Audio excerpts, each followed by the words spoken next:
In today's gospel, we see and we hear of Jesus saying that he has not come to bring peace, but the sword. And the sword that Jesus talks about today is the sword of the gospel, the sword of truth. And he says also that whoever does not pick up their cross and follow him is not worthy of him. So what does it mean to be worthy of Christ? What does it mean to really pick up our cross and follow him? We can put it like this.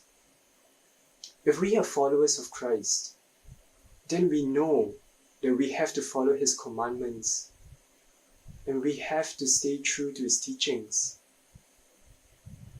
But to pick up our crosses and follow him means that we have to do that every single day of our lives, no matter what the situation is, no matter whom we are with. So even if it means that we are with our family or our friends, and they don't like what we say because we are telling them the truth of Jesus' teachings and commandments and the truth of the gospel, then yes, there won't be peace at all, because they won't like what we have to say, and we, as followers of Christ, we, bearing our crosses with him, it is our responsibility to tell them the truth. This is why Jesus said, "Go and preach the gospel to the ends of the earth." And in preaching the gospel, we will be met with opposition. We will be met with all this that goes against us, because what Jesus' teaching is totally opposite of what the world is.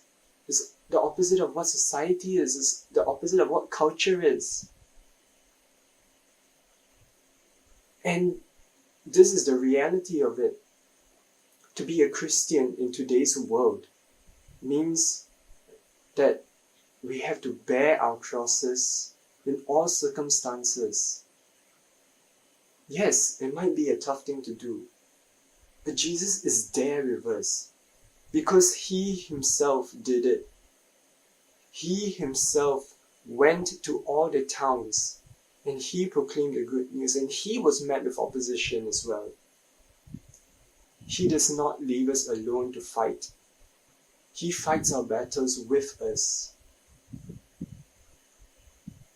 And as followers of Christ, we have to turn to Jesus. Whenever we feel like it gets hard, whenever we feel like we are struggling to proclaim his news, we turn to him and we trust that he will give us the strength that we need to bear our crosses.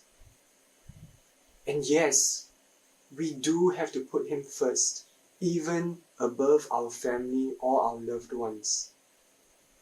Because once we learn, once we experience that love of Jesus and see the world through his eyes, our love towards our loved ones and our family changes. We can love them in the way that Christ loves us.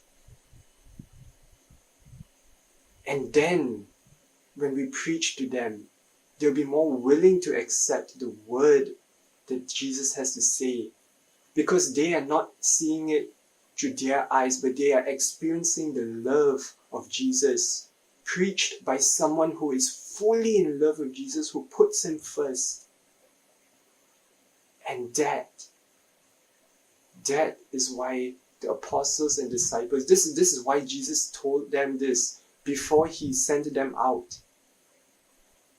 So that as followers of Christ, they are not just preaching because Jesus told them to, they are preaching because they have experienced that love and they want others to know of it as well.